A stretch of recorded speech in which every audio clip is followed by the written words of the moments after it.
I first met Mark in Tampa. He was a financial advisor. We got married October 19th of 2002. I found out about 4 months afterwards that I was pregnant. He was absolutely thrilled. I've known him since we were freshmen in high school. Played football with him, grew up together, and I've just never heard a bad word said about Mark. He was just a great guy. October 24th, I had called my husband in the morning, and my brother was living with us at the time. I said, hey, let's all go out to dinner tonight. I was 9 months pregnant that day. So I got home, and my ankles were so swollen up, and I just decided, I'm like, you know what?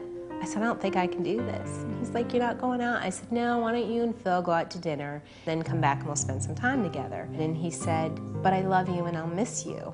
And he walked out the door and he gave me a kiss goodbye, and that was the last time I ever saw him. I got a phone call at about 9 o'clock at night, and it was my brother. And he said, there's been a horrible accident and you need to get here now because it's not good. And he's like, and I don't know how long Mark has. And I just remember being 9 months pregnant and just running, running. And I just saw lights and sirens and just the world stopped. My brother was stopped at a red light. The left arrow turned green for him to go, and he went. And that's when somebody decided to run the light at 50 miles an hour, and my husband took the brunt of it. He actually lost his life right there at impact. They just had their 1-year anniversary on the preceding Sunday night. This happened on a Friday night. 2.5 weeks later, Madison Grace Wandall was born into this world. So I had this little girl on November 13th, actually, 2003. And it was also the hardest thing I've ever done, knowing that I was bringing this child home without my husband. This is a very unique situation that he was the writing agent, Mark being in the business for 6 years, 7 years at the time, planned accordingly. He had 2 types of insurance. He had term life insurance, and he also had some permanent protection in the form of variable life insurance. Joe hasn't left our side since. He and Mark were such great friends. The best thing that's come out of this has been the good works that Melissa has been able to do.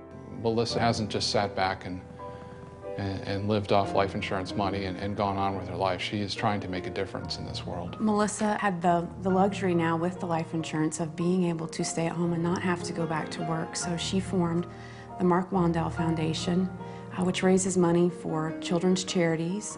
It donates money for scholarships at the high school where Mark went to. Madison can grow up knowing her father through this foundation. She has started a coalition to stop red light running, and I believe it's getting the attention of multiple officials throughout the state of Florida. She goes out and speaks to community groups.